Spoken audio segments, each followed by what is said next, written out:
Bom dia a todos. Peço desculpa por falar em português. Vou tentar falar devagar para que me entendam. E desde já queria agradecer o convite que nos foi feito para estar hoje aqui a apresentar o nosso caso prático. Em primeiro lugar, a nossa transição, nós somos uma empresa especialmente produtora de vinhos, que temos produção própria de 650 hectares de vinha e 80 de olival. E toda a nossa produção está em modo de produção biológico ou em transição para modo de produção biológico. A nossa missão e o que nos levou a esta mudança é fazer os melhores produtos que a natureza proporciona de um modo responsável e inspirador. Assim sendo, nós, como já vos tinha dito, desde 2008 começámos esta transição da agricultura convencional para a agricultura biológica. E neste momento temos certificados cerca de 700 hectares de produção vegetal, vinha e olival, e 600 hectares de floresta, entre animais, ovelhas, vacas, tudo. Temos toda a área que exploramos está certificada em modo de produção biológico. Só para terem uma ideia, em 2013 apenas tínhamos, foi quando começámos esta evolução e que tivemos os primeiros 50 hectares certificados, calculávamos todos os anos aumentar 50, mas neste momento, quando chegámos a 2011, decidimos que íamos mudar tudo. Então, em 2017 fizemos toda a conversão e em 2021 toda a nossa produção estará certificada em modo de produção biológico.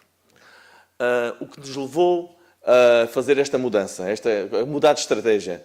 Nós começámos a observar que os nossos solos cada vez eram menos férteis, havia maior incidência de ataques de pragas, havia contaminações causadas pelos subprodutos gerados pela agricultura e havia contaminação da água de rega.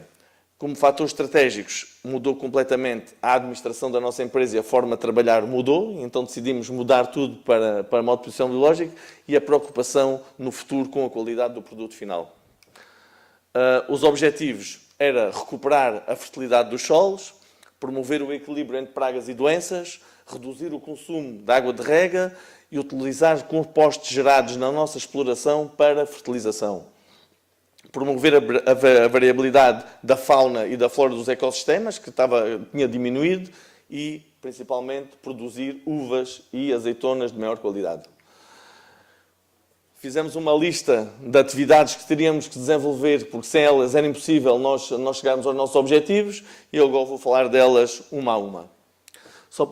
A primeira coisa que tomámos em atenção foi que tivemos que tomar em consideração todos os pormenores de forma a sermos o mais eficientes. E fizemos um levantamento geológico de toda a herdade, em que verificámos a variabilidade de solos que havia na nossa exploração. Em apenas 600 hectares tínhamos 7 tipos de solo claramente diferentes, logo tínhamos que explorar cada um deles de forma diferente. Fizemos levantamentos de condutividade elétrica do solo, para vermos onde é que estava a variabilidade, porque nem sempre, quando nós fazemos uma observação visual, é fácil de ver que se existe alguma variabilidade. E com a condutividade elétrica, nós conseguimos ver essa variabilidade à superfície e em profundidade. Solos que aparentemente parecem iguais, nós com este tipo de levantamento conseguimos ver que são diferentes e atuar de forma diferente. Podem ver, dentro da mesma parcela, a variabilidade que pode haver. E o que foi para nós muito importante, o desenho das nossas parcelas. Uma parcela que anteriormente era desenhado de forma muito retilínea, nós verificámos que não respeitava as linhas de água, tínhamos problemas de erosão, tínhamos problemas de acumulação de água, tínhamos problemas com pragas e doenças em determinadas zonas. Ao modificarmos, depois de fazermos o levantamento da condutividade elétrica e modificarmos completamente o desenho da parcela, como podem ver, aqui era muito certinho, aqui modificámos o desenho, além de termos parcelas mais homogéneas, deixámos de ter problemas com a erosão e com pragas e doenças dentro da mesma parcela. A arborização das valas de drenagem foi fundamental para criar zonas de abrigo e zonas de proteção aos auxiliares que depois vão combater as pragas. resolvemos o problema da erosão, que também era para nós muito, muito importante, e aumentámos a diversidade de espécies de nidificação, pássaros principalmente. O controle das infestantes da linha, que nos anos 2000, antes da conversão, era feito com herbicidas, como toda a gente fazia, deixámos de poder fazer controle com herbicida, então todo o controle que nós fazemos é um controle mecânico. Como tal, tivemos que mudar completamente a estrutura da nossa exploração em termos de maquinaria. Tivemos que adquirir máquinas que não tínhamos, porque estávamos habituados só a ter máquinas que faziam aplicação de herbicidas e passámos a ter máquinas de controle mecânico na linha. Está aqui um exemplo da atuação quando atua uma máquina dessas com controle mecânico. Além disso, fazemos sementeiras de misturas com leguminosas que nos vão aportar à cultura todo o azoto que nós necessitamos de forma natural, sem ter que fazer nenhuma aplicação química. Outra forma de controle das ervas da linha através de roçadoras mecânicas, só com corte. Ou então, em casos em que as infestantes já não são um problema de competição para a cultura, nós nem fazemos nada. As infestantes já se desenvolvem e já estão tão controladas que já não causam qualquer problema de competição com a cultura. E chegámos a fazer, que ainda fazemos, mulching. Colocamos resíduos gerados pela nossa exploração, fazemos mulching, além de aumentarmos a matéria orgânica dos solos, diminuímos a evaporação e a erosão do mesmo. No controle das pragas e das doenças, nós utilizamos modelos matemáticos gerados através das estações meteorológicas que nos ajudam, a prever o aparecimento dessas pragas e fazemos monitorização através de armadilhas para saber quando é que temos incidência dessas pragas. Um exemplo apenas de uns modelos matemáticos para o controle da podridão, do míldio e do ídio. A monitorização da lobésia através de armadilhas sexuais com câmaras fotográficas que nos ajudam a fazer os modelos de estimar os picos de voo. Fazem estas capturas, nós fazemos contagens das capturas, que nos levam a calcular o pico de voo da traça para sabermos quando é que temos de tratar e se temos de tratar. Em 2014 foi o primeiro ano que nós tivemos problemas com esta praga, com a traça, com a lobésia. E a partir daí começámos a fazer, a nossa estratégia foi a confusão sexual. E com esta estratégia de confusão sexual, não sei se têm conhecimento como é que atua, nós deixámos de ter problemas de forma natural e temos o controle da praga feito sem qualquer problema. A cigarrinha verde, a jacobiasca, também é um problema para as nossas culturas e nós o que temos feito ultimamente é, em novas plantações, utilizar variedades que sejam resistentes a esta praga, porque é uma praga muito agressiva e que nos traz enormes prejuízos. Outra praga que para nós é muito importante e é uma praga-chave é o aranhiço amarelo. E, neste momento, a forma de controle foi, além de a introdução de ácaros fitosaídeos, que nos aumentarmos a população de ácaros fitosaídeos, que nos vão ajudar no controle dessas populações desta praga. Um exemplo aqui do aranhiço amarelo e dos ácaros fitosaídeos que nós introduzimos na exploração. Os morcegos. Nós fomentámos o aparecimento dos morcegos na nossa exploração. Nós verificávamos que os morcegos alimentavam-se dentro da exploração e saíam. Criámos dentro da vinha e do olival condições para eles se abrigarem e neste momento nós temos cerca de 60 caixas abrigo que estão totalmente ocupadas e já temos um estudo feito na Universidade do Porto e de Lisboa em que fazemos uma análise do guano e sabemos que os morcegos se alimentam exclusivamente de pragas da vinha e do olival. Como tal, é mais uma ajuda no controle da mesma. O controle das pragas do solo e a disseminação das sementes. Fizemos introdução de aves, patos, galinhas, perus, uma série de aves, de forma a também eles fazerem um controle natural das infestantes e disseminarem as sementes das culturas que nós semeamos. As sebes de proteção para nós também são muito importantes. Nós, como aqui, com certeza, temos muitos problemas com os ventos fortes e quentes. Ao delinearmos uma estratégia de sebes que nos permitem fazer um controle da incidência dos ventos e ainda termos zonas de abrigo para os auxiliares. Se vocês repararem, a vinha que nós tínhamos... 5 minutos. A vinha antiga que nós tínhamos com parcelas muito retilíneas e as vinhas novas já com parcelas desenhadas de acordo com a superfície do solo, com as linhas de água, muito mais amigas do ambiente. Com estas sebes nós conseguimos criar corredores ecológicos, promovemos a fixação de auxiliares, criamos lugar de nidificação para as aves e prevenimos as culturas contra os ventos dominantes. Aqui um exemplo, nós criámos até dentro das vinhas de 50 em 50 metros, estamos a instalar sebes dentro da própria vinha, para haver um corte dos ventos e o aumento das populações dos auxiliares. Fomos estimar quais é que eram as variedades de plantas que os auxiliares mais gostavam para se estabelecer e aí podermos ter um maior número e um controle maior sobre as pragas. E estão aqui as variedades que nós encontramos que eram mais importantes na nossa zona. E a partir daí, os auxiliares aumentaram exponencialmente na nossa exploração. As pragas também aumentaram, mas aumentámos também os auxiliares. Como podem ver, joaninhas, as tripes, os cirfídeos, os crisopídeos, o aumento foi muito acentuado.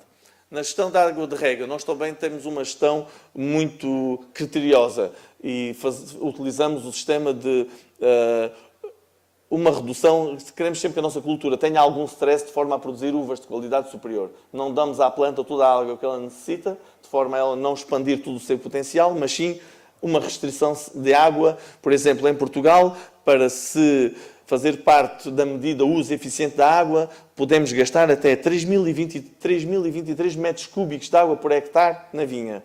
Nós, em média, gastamos 1.200, menos de metade. Portanto, temos uma eficiência muito alta no consumo de água de rega. E porquê? Porque temos falta de água, então temos que reduzir. Temos muitas formas de controlar a umidade do solo, que nos ajudam nessa gestão, através de sondas de capacitância, os EnviroScans, os Diviners. Temos modelos de software que temos uma malha de sensores espalhados por toda a exploração que nos permitem, se eu for agora ao smartphone, eu consigo ter acesso a todas as sondas e tomar decisão quando tenho que carregar e quando não tenho que carregar, quando tenho que carregar mais, quando tenho que cortar. Nós temos acesso online a toda essa informação. Este gráfico é o exemplo de uma vinha que nós temos como estratégia um produto de gama superior. Estamos a falar vinhos de 25, 30 euros garrafa. A forma de como fazemos a gestão na água naquela parcela. A zona vermelha é a zona de stress e nós queremos que sempre que as plantas andem com um ligeiro stress. E este aqui é perfeito, vê-se perfeitamente no inverno e depois quando começamos a regar, sempre aqui na zona do stress. Esta casta está muito fácil de controlar. As câmaras de pressão para estimar os potenciais hídricos de base é fundamental também na gestão da água, a nossa exploração. Nós fazemos leituras diárias em cerca de 40 pontos da exploração para estimarmos o nível de stress em que cada parcela está. Este gráfico com as amostras dos potenciais hídricos é referente ao mesmo que tinha as amostras de água no solo. E podemos ver que o nosso objetivo era a linha vermelha, nós queríamos que os pontos andassem junto da linha vermelha e os pontos médios estão realmente no sítio que nós queremos estar como nós pretendíamos. Nem sempre é fácil isto acontecer, há muitas vezes não acontece. Neste caso, foi mais simples. As recolhas de imagens de NDVI com drone e por satélite, de forma a termos uma observação do estado vegetativo da nossa exploração. Aqui vocês podem ver claramente uma zona mais a verde, que é uma zona que nós não queremos tanto stress, e uma zona mais a vermelho, que é uma zona que nós queremos mais stress, e está de acordo com os nossos objetivos. Aqui produzimos um vinho à volta de 7 euros garrafa, mais ou menos. Aqui produzimos um vinho de 20, 25 euros garrafa. Tudo depende da forma de gestão que nós impomos na vinha e Tudo é modo de produção biológica, sempre com a mesma estratégia da produção biológica. A utilização de... Tínhamos problemas, continuávamos a ter problemas com falta de água. Em Espanha, calculo que, igual a Portugal, tem chovido muito pouco. Temos problemas com água, então temos que utilizar as estratégias para consumir menos água. Há 3 anos que fazemos aplicações de caulino. O caulino o que faz é reduz a transpiração das plantas e faz com que elas não necessitem tanta água para realizar o seu ciclo. E nós conseguimos reduzir, em algumas parcelas, em metade o uso da água. A manutenção do solo, como já tinha referido anteriormente, nós conseguimos, através das sementeiras anuais, sementeiras permanentes, como neste caso, sementeiras de plantas melíferas, conseguimos, além de dar às plantas, à vinha, ao olival, todo o azoto que ela necessita, estamos a criar zonas de incremento de auxiliares que nos vão ajudar no controle das pragas. Mais uma amostra de manutenção do solo com as sementeiras. O exemplo, ao longo do ciclo, como é que uma sementeira evolui. Primeiro aparecimento do tipo trevo ou trevo e depois o mulching que este material todo faz sobre a superfície do solo. A introdução das ovelhas como controle das infestantes. Um exemplo de uma vinha em que nós não tínhamos ovelhas, introduzimos as ovelhas, como a vinha ficou. Tem que se ter cuidado também para que o encabeçamento dos animais não seja muito alto para não causar problemas de compactação do solo. A compostagem, neste momento, toda a fertilização de matéria orgânica que nós fazemos na exploração é feita com compostos gerados na nossa exploração. E aqui está um exemplo de uma pilha de compostagem. Nós produzimos mais de 400 toneladas de composto por ano. Podem ver como é que foi a evolução da matéria orgânica no solo desde 2001 a 2016. Passámos de 0,55 quase para o dobro. São valores muito baixos, mas para nós foi um aumento considerável. E nós temos um ensaio, um campo experimental com 189 variedades de castas, em que estamos à procura de quais são as mais resistentes a pragas, a doenças, ao stress hídrico, ao stress térmico, ao stress biótico e que se adaptem à agricultura biológica, para que no futuro nós tenhamos que reduzir ainda mais, possamos reduzir ainda mais o incremento de produtos como o cobre e como o enxofre e temos uvas ainda produzidas de forma mais natural. Considerações finais. Não é só o que eu queria dizer, é que tem que se estar desperto, em modo de produção biológica, tem que se estar desperto para todos os pormenores. E não é apenas uma iniciativa avulsa que vai fazer com que nós tenhamos sucesso na nossa produção. Temos que ter muitas iniciativas e estar sempre com os olhos bem abertos a tudo o que se passa. Era só. Obrigado. Muchísimas gracias. Peço desculpa por falar em português, mas se tiverem alguma questão. Si hay alguien que tenga alguna pregunta. Sí, John. ¿El micro? Sí, ahí detrás viene. Me parece muy interesante la aproximación que habéis hecho y un estudio con una base científica muy sólida. Quería preguntarte por los murciélagos, por las cajas nidos. ¿Cuántas tenéis y cómo lo gestionáis? Y si habéis hecho comprobaciones de la población, si es estable, en fin, cómo se ha ido asentando.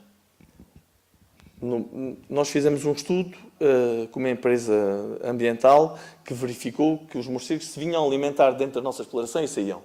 Não sabíamos porquê. Eles disseram-nos, porquê é que não criam zonas de abrigo para que se os fixem. Então montámos aquelas caixas de abrigo. No primeiro ano eu disse, nunca vai entrar um morcego lá dentro. Nunca, eu disse, fui eu o primeiro a dizer. E não entrou. No primeiro ano, 0. Quando foi no segundo ano, todas as caixas estavam ocupadas com mais de 20 morcegos cada. Todas. O que é que acontece? E nós, agora, o que é que os morcegos comem? Temos que perceber o que é que os morcegos comem.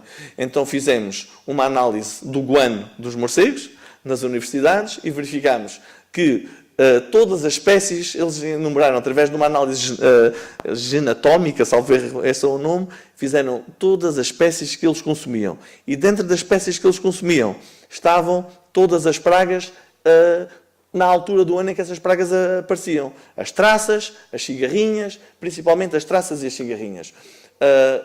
O que é que nós pedimos à empresa? Para nos desenhar dentro da exploração, ao fim e ao cabo, uma zona onde nós devíamos colocar as estações para que pudéssemos ter mais morcegos dentro da exploração. E assim foi. Eles fizeram um desenho, junto às zonas úmidas, zonas com mais árvores, e nós, neste momento, ainda esta semana, instalámos mais cerca de, salvo erro, 22 casas, 22 caixas de abrigos. E vamos continuar a aumentar. Não são só os morcegos que vão ajudar no controlo, mas são mais uma ajuda. E neste modo de produção nós temos que tentar potenciar todas as ajudas que possamos ter. Então, tivemos a certificação da parte das universidades de tudo o que eles comiam, porque isso é que era o interesse. Muy bien, muchas gracias. ¿Alguna pregunta más del público? Sí, por aquí.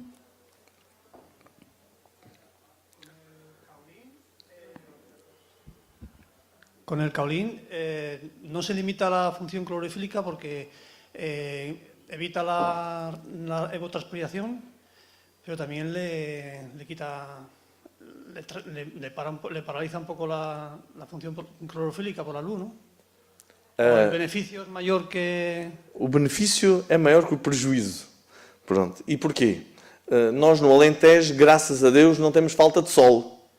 Então o que é que acontece? Nós temos maturações muito precoces. Este ano não, mas no ano passado nós começámos vindima a 3 de agosto. É impossível. Então o caolino vai atrasar realmente ligeiramente o ciclo. Mas o benefício, nós testamos, eu para conseguir um déficit hídrico de acordo com o que eu planeei, sempre com um nível de stress moderado, eu consegui reduzir metade da água utilizada. Eu reduzindo metade da água utilizada, estamos a falar de reduzir de 1.200 metros cúbicos por hectare para 700. O benefício era muito mais alto que o prejuízo de aumentar um bocadinho o ciclo. ¿Y en qué época se aplicaría? Não percebi? ¿Se aplicaría el caolín en qué época? Em que época? Sim, após a floração. Sempre, nós podemos fazer 2 aplicações. Em castas mais, com um ciclo mais longo, uma ao bago de chumbo, nós chamamos de bago de chumbo, logo a seguir à floração, e outra mais tarde ao pintor. Portanto, 2 aplicações em castas com um ciclo mais curto. Basta apenas uma aplicação para que faz o efeito que nós desejamos. E ainda tem outra vantagem. As pragas, como o aranhiço amarelo e a cigarrinha verde, não gostam da cor branca. E ao não gostar da cor branca e não gostar do pó, também tem algum efeito repelente sobre essas pragas, o que para nós é ótimo. ¿Y la profundidad de las ondas de humedad? 1 metro. 1 metro. 1 metro. Gracias. 1 metro com sensores de 20 em 20 centímetros. Temos uma rede de 90 sondas em toda a exploração. Muy bien, muy interesante. No hay más tiempo para preguntas, tendríamos que concluir ya,